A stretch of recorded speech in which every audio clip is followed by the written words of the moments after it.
Sometimes, in the middle of a great crisis, an absurd event takes place, and the Ukrainian crisis that we have seen with the flare up of the Ukrainian conflict in eastern Ukraine and with the mutual deployment of Ukrainian forces on the contact line and of Russian deployments on Ukraine's eastern border, that conflict has now produced its moment of the absurd.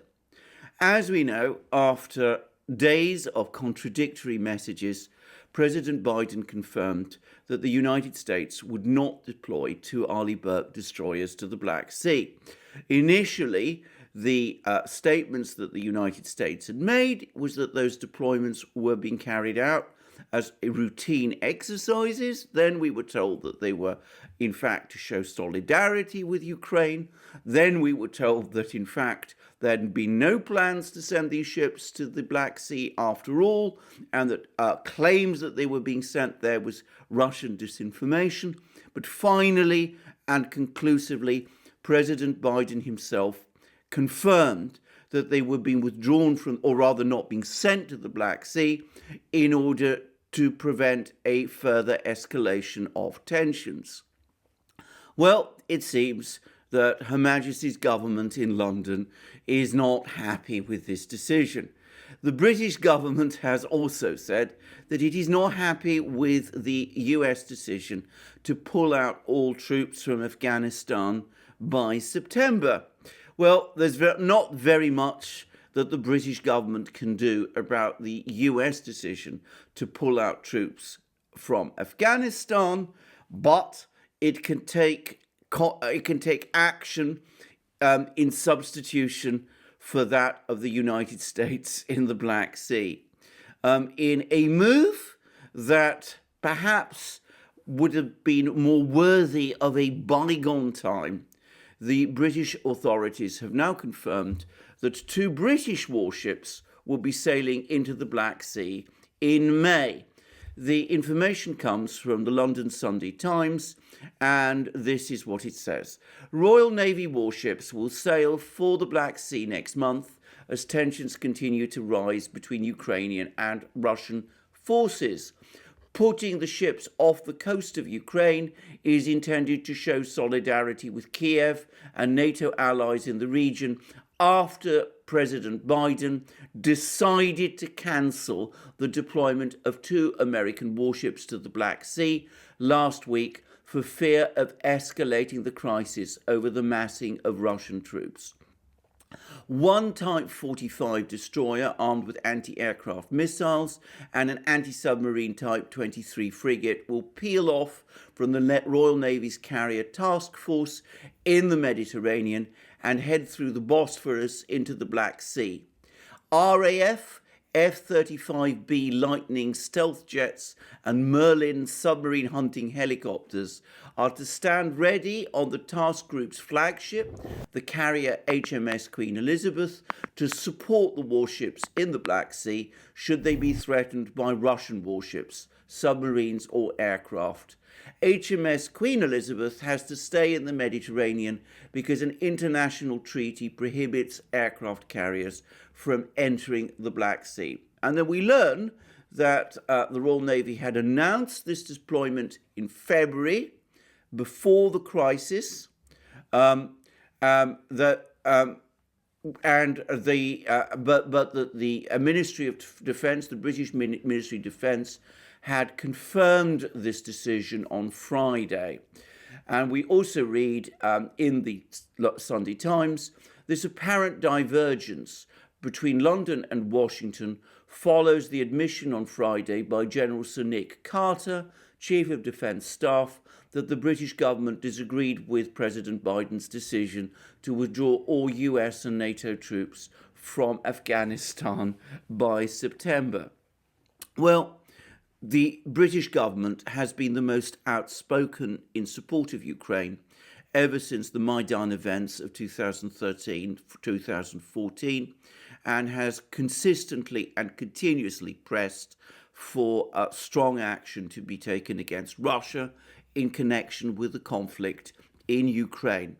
Britain, by the way, has also been the strongest advocate for sanctions against Russia and has campaigned at various times for Russian banks to be disconnected from the SWIFT payment system.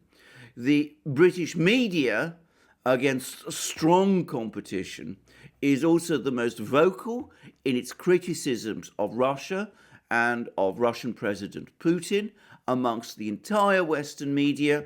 And indeed, you will find very few friends or sympathizers with Russia in any part of the British establishment or in any British political parties. And in fact, there is always a competition in Britain for the hardest amongst political parties and politicians to take the hardest possible or strongest possible line against Russia. Significantly, the only voices that from time to time speak out against this drift of policy, of hostility and posing against Russia are political leaders who operate on the fringe, even though there is clear indication that they do actually possess a great deal of popular traction. There's Jeremy Corbyn, Nigel Farage, and in Scotland, Alex Salmond have all spoken about the need for Britain to improve relations with Russia. The mere fact that they say that is reason enough for branches of the British establishment to consider them beyond the pale. Well, what is this deployment going to achieve? Well, the answer is that it's not going to deter the Russians. They're not going to take seriously a British deployment of 2 warships to the Black Sea or to the or to the British carrier HMS Queen Elizabeth patrolling the Mediterranean, because, of course, a force from the Royal Navy does not amount to the great military power that it once did. The Russians, in fact, are going to see this as simply another annoying gesture by the British, which has absolutely no purpose or meaning whatsoever. I suspect that this move is also going to create irritation in Washington. The US, whatever its feelings about British deployments, is not going to be happy by the implied criticism Britain is making of the actions of President Biden. These criticisms, by the way, are also starting to appear in the British media, with editorials in the London Times and in the Guardian, which ever so gently, ever so impliedly, appear to criticize Biden's decision to offer Russian President Putin a summit in September. This, even though the British themselves appear to concede that sanctions against Russia are not having any demonstrable effect, and that the Western powers, including the United States, must learn to live with Russia in some way. So, this is gesture politics of the silliest kind, annoying the United States and failing to impress the Russians. I suspect that the Russians will practically disregard these deployments entirely. And I also suspect that these 2 Royal Navy warships, if they do enter the Black Sea, will go nowhere near the Russian coast and will not wish to face the threat of Russian anti-ship missiles, which of course deterred the far more powerful warships that the United States had at one point considered deploying to the Black Sea. I really find it very difficult to understand sometimes the actions towards Russia of the British government, of my own government, I should add. The French have an expression more royalist than the king, and it sometimes seems to me that the British government likes to behave in the same way. because the United States has found itself in an adversarial relationship with Russia, Britain must do the same, and must go even further than the United States does, because the United States is finding itself in some kind of conflict with China, so that the US Navy is now being deployed to the South China Sea. Britain must also, it turns out, deploy warships to the South China Sea, even though that is very far from British territory. And in the duel of giants that the duel in the South China Sea amounts to, the British deployments have no military significance at all. These deployments, these British deployments to the Black Sea, are of the same nature. The idea that Britain can deter Russia in a region where, to quote Barack Obama, the Russians have escalatory dominance and the United States fears to tread, is ridiculous. It is truly the case of the mouse roaring only to elicit laughter and derision, both from Britain's allies and from Britain's adversaries. But there we are. That seems to be the trend in Britain at the moment. A ludicrous policy of appearing to challenge the Russians on their own territory and appearing to challenge China in their own seas. I'm going to finish by reminding you all that, in fact, Britain did go to war with Russia in this region.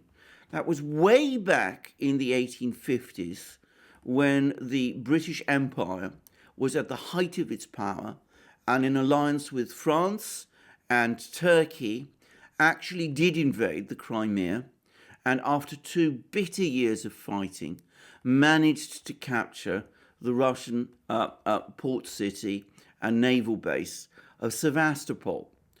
What we have now learned, as the British archives from that period have gradually been opened, and as was discussed, for example, by the British historian Orlando Figes in a recent history he wrote about the Crimean War, British ambitions at that time were far more ambitious and did not stop at Crimea.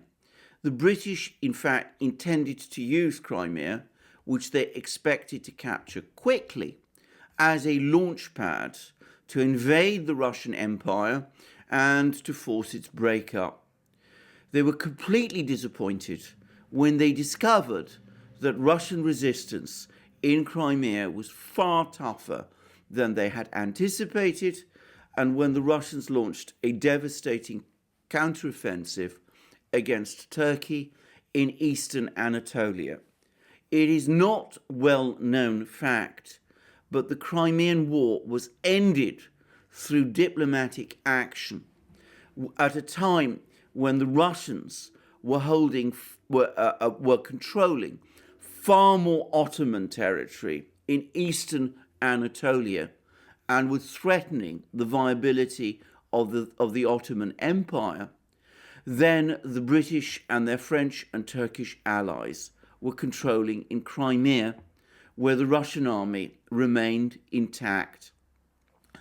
Over the course of that war, the British suffered a major defeat in Balaclava, over the course of which their light brigade was, as the poet Tennyson famously said, destroyed, and the British MP, John Bright, who had strongly opposed the war, made what was in those days a famous speech in the House of Commons, in which he spoke about the deaths that were spreading across homes and cottages across Britain as the British found themselves locked in a war with the armies of the Tsar that they had no obvious way of winning. He finished the speech with what were at that time famous words about the angel of death flying over England, and it being almost possible to hear the flapping of his wings.